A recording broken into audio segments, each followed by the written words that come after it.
আমাদেরকে মানুষের সম্পদ এবং সন্তান কোনো উপকারে আসবে না। মানুষের সন্তান এবং সম্পদ লা ইয়ানফাউ মালু ওয়ালা বানুন, মাল সম্পদ মানুষকে কোনো উপকার করবে না, সন্তানও কোনো উপকার করবে না। কি উপকার করবে?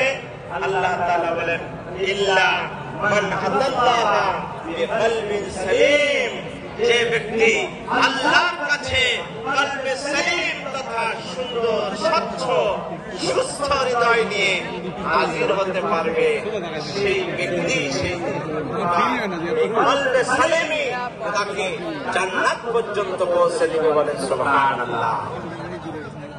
কোরআনে কারীমে আল্লাহ জাল্লা শানুহু মাল সম্পদ এবং সন্তানের কথা বলেছেন।